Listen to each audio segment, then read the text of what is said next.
Hello, we're in County Durham. We've come for a day out for my niece's birthday party. She's 8 and we're driving through County Durham at tea time.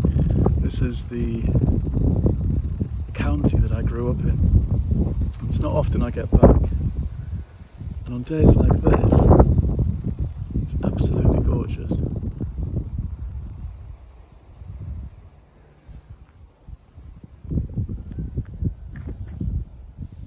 That's just a hedge. Anyway, it's been a day of travelling and seeing family. And the sun is just astonishing. It's nice to get out and be somewhere actually really, really green. I know our garden is and everything, but and places outside Manchester, of course, are very countryside-y. But this, to me, is special. A special place. I'm in Scotland now.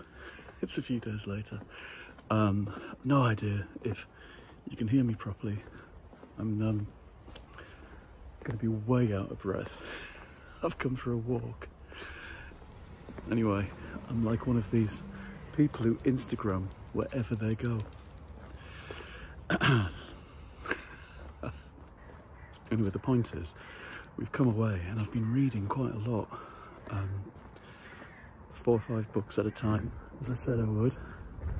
One in different genres, each one in different genres. And I'm really, really liking Alfred Bester, The Star's My Destination, this particular science fiction novel from the 50s. Why did nobody tell me about the 1950s?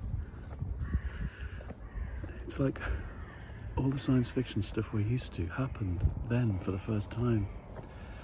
And there's a chapter, a prison breakout chapter, where the lead character escapes with this woman he's fallen in love with in a different cell. It's astonishing.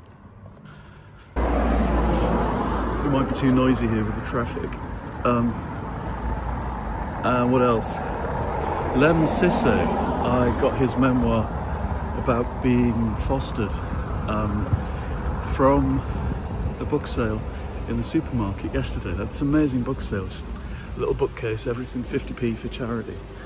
And I started reading him immediately, and it's an amazing glimpse back at the very late 60s and early 70s when he talks about mother and baby homes being like baby farming. Really powerful stuff. And about landing up with his foster family in the north of Manchester. I think this is too loud to talk here. Hang on. Where we are right now is Perth, where Jeremy grew up with his mum and his dad and his brother. We're at their house for a few days while he sorts things out. I've come for a walk into town, which is down the hill and over the River Tay. I've been coming here for years and years thinking about it. About 28, 29 years.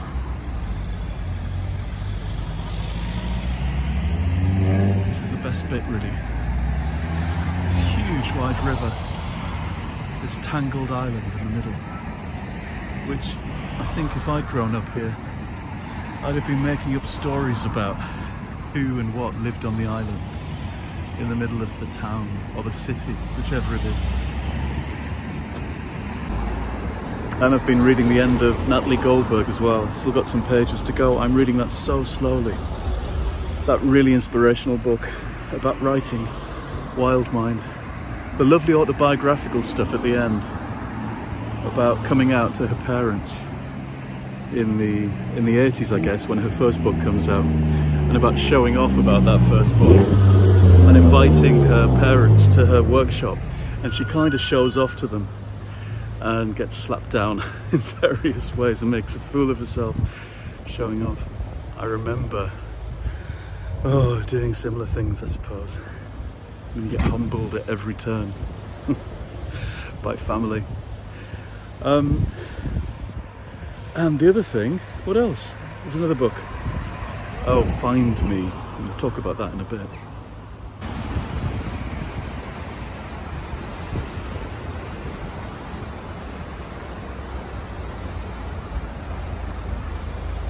this kind of sequel, it says, to Find Me...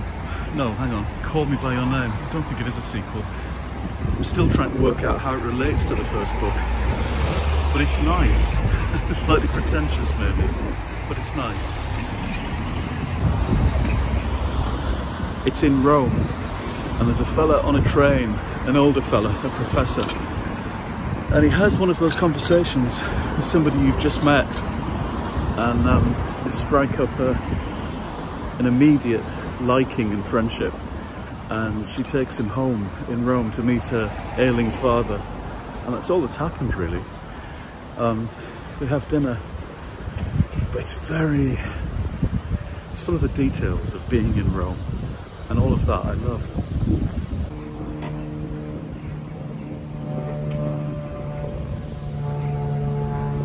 Those are the 4 things.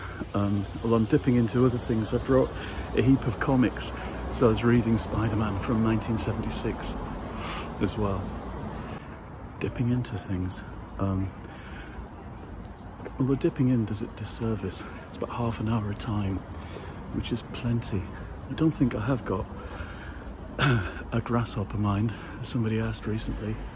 I don't think it's that. I just think I like lots going on.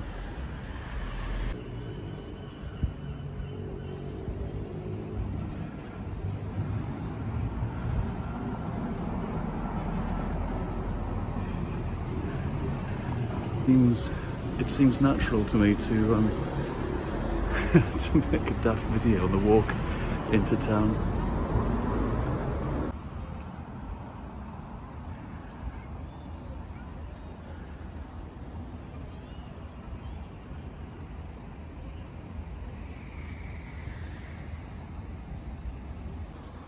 And because I'm incorrigible, I ended up buying a book. I went to Waterstones and a couple of charity shops and didn't get anything. I was just browsing, which is quite nice to do on a Sunday, and there's not many people in there, although there was a bookseller telling these 2 girls about every single book in the science fiction section, even though they both said they had no interest in science fiction. They just liked gory murders, and so he was trying to give them Ben Aronovich, but they weren't having it. In Oxfam, which is quite dear I think, I managed to snag a copy of Cat's Cradle, Kurt Vonnegut. I know we have at least 1, possibly 2 copies of this already in the house. I think I've read it, but this is a penguin of the late 60s, so it's special. And now it's time to walk back up the hill, back to the house. See you later.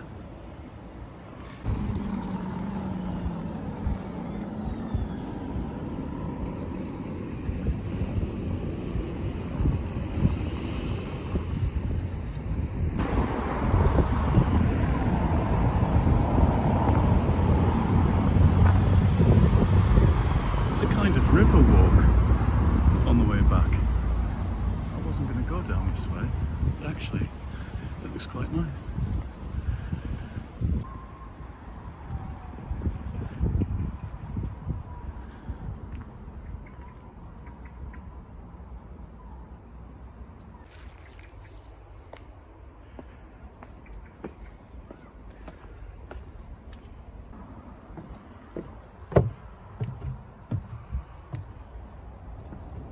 I was almost tempted by new books in Waterstones. Almost fell for the lure of the shiny and the new. There's another 2 different authors writing Japanese books about bookshops, and I fell for that last time. I think actually the one I was interested in is Korean, but I held off. What else was it? The new Jonathan Carroll in some kind of imported copy, quite dear, but then I thought, no, I've bought 4 of his books recently, early ones, and I've got quite enough Jonathan Carroll for now. So puritanical. Forget what else. There was a whole bunch of things. I almost splurged, but I didn't. Well done me. There's kind of strange statues and things down here. Public art. Kind of baffles me sometimes. That's quite nice. Can you see them? The kind of egg things, or whatever they are. So we'll get home in a day or two, and that's when I'm taking time off to read. I probably won't. That's when I start keeping my journal more than ever. I've already started pages and pages documenting everything, every conversation, and what's passing through my head. And before I know it, the ideas start landing thick and fast, and I've got to catch them. I already had this whole thing this morning about DNA. People taking DNA from skulls. And if they can do that, why don't they dig up Oscar Wilde and Colette? Why isn't there some kind of cloned army of literary queers who were cloning and bringing back to life and getting them to write new stuff and just being the progeny of queers? And how wonderful that would be. And that's a science fiction story, I guess, a satirical one. Probably in the Vonnegut mode, my mode. So that was going through my head this morning, and I mentioned it to Jeremy, and I said, you know, because they can do that, can't they? Barbara Streisand has had the same dog 4 times apparently, and he said they're probably having her on. They just keep giving her dogs that look the same and charging her $100 a time. But I think they probably can clone Oscar Wilde and all those people. Anyway, that was my idea first thing this morning. I'll see if I do anything with it. I probably shouldn't be giving all my ideas away on something on YouTube. Oh, I don't care. Nobody else would want my ideas. It's a nice little river walk, this, but I've no idea how to get back to the real world. And look, an open gate leading down to a slightly dried out river, and the island. That's just pure Edith Nesbit, isn't it? Surely, and there's the bridge, look, that I came over before. Surely something has got to, I'm going to twist my ankle. That's very in keeping with a certain kind of story. I wonder if you can get to the island from here. It's gone a bit famous 5. Oh. Oh God, you can.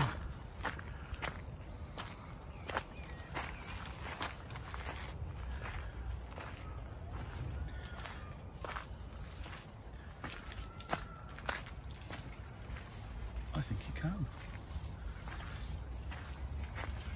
Now this feels properly like being on holiday, I must say. To start passing through strange little gullies and clambering over rocks and jumping over ponds and twisting your ankle, which I haven't done yet. Anyway, there wasn't much there, and it's a bit stinky. I'm going to switch you off while I navigate the rocks. Anyway, the point is, this is my wool gathering time for reading and making stuff up and having a wander. And hopefully I'll stick to it, although I am waiting for news of various manuscripts and outlines with people. And those things can suddenly dart off in work-like directions. But it's almost July and I need to take some time away. I keep saying it. Well, that's me back now. Jeremy's laughing at me because I told him I went to the island and was jumping over rocks and ponds and things. And I said, have you ever been? He said, not since I was a child. Anyway, I'm back. The walk up the hill is extremely tiring, but I'm glad I did because I needed to have a walk. Anyway, Oh, he's next door in the car. Can you see the pond? It's full of tadpoles going crazy. Anyway, I'm gonna say goodbye from Scotland, and I'll see you again soon in the next episode. Goodbye.